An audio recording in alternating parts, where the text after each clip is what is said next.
बिस्मिल्लाहिर्रहमानिर्रहीम। नबूवत के तसव्वुर के हवाले से एक अहम सवाल जो जहनों में गर्दिश करता है और वो हज़रत इब्राहीम के इस एक ख़ास फ़ेल से मुतल्लिक़ है। ये ज़रूरी है कि इसकी वज़ाहत की जाए क्योंकि वो बहुत सारी ग़लतफ़हमियों का बाइस बना रहा है और आजकल भी बनता है। और वो है कि हज़रत इब्राहीम के बारे में ये मालूम है कि उन्होंने अपने दौर में एक ख़ास मौके पे अपने बुतों को, यानी उनकी जो कौम जिन बुतों को पूजती थी, उनको उन्होंने कुल्हाड़ी से तोड़ दिया। ये वो फ़ेल है जिसकी बुनियाद पे बहुत सारे लोग ये दलील पकड़ते हैं कि बुत शिकनी जो है ये हमारा फ़र्ज़ है।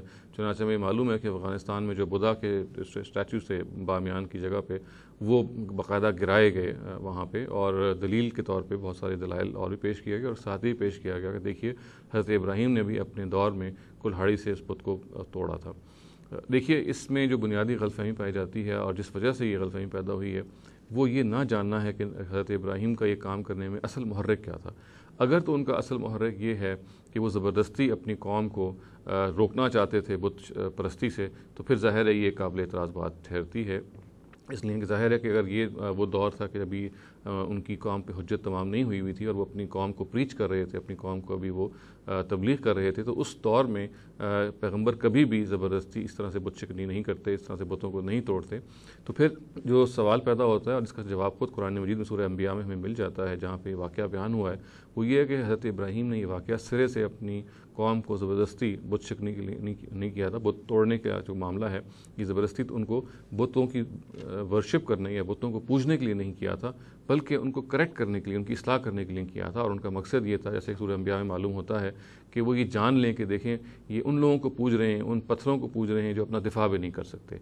और हमें खुद सूरह अंबिया के बयान से मालूम होता है कि लोग कुछ लम्हे के ठटके भी, जब हज़रत इब्राहीम ने ये मामला किया, उनको बुलाया गया और उन्होंने इसका इतराफ़ किया, और पहले तो उन्होंने ये कहा कि बल फ़अल कबीरुहुम, यानी ये तो उनके बड़े जो बुत है उसने ये किया है।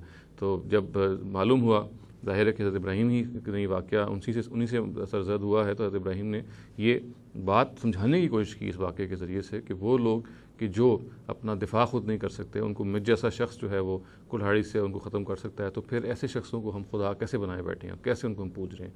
तो ये वो लेसन था, ये वो मैसेज था जो हज़रत इब्राहीम अपनी कौम को देना चाह रहे थे। और ये आप कह लीजिए कि उनकी करेक्शन के लिए, उनकी इस्लाह के लिए उनकी जो नीयत थी वो इस्लाह थी। उनकी नीयत ये थी कि उनकी कौम ये समझ जाए कि वो कितना गलत एक उसने रवश इख्तियार की हुई है। चुनांचे इसको किसी तौर से भी दलील नहीं बनाया जा सकता कि हम दूसरी गैर कौमों के जो बुत वग़ैरह हैं उनको हम तोड़ें और उनके बारे में ये रवैया अख्तियार करें कि हम उनको टॉलरेट ना करें। ये बात जो हज़रत इब्राहीम की सीरत से हमें मालूम होती है, इसका ख़ास मौका और महल है। अगर हम इस ख़ास मौका और महल को नहीं जानेंगे तो बहुत सारी गलतफ़हमियाँ इसमें वजूद में आ जाएंगी। अक़ूलु क़ौली हाज़ा वस्तग़फ़िरुल्लाह ली व लकुम व लिसाइरिल मुस्लिमीना वल मुस्लिमात।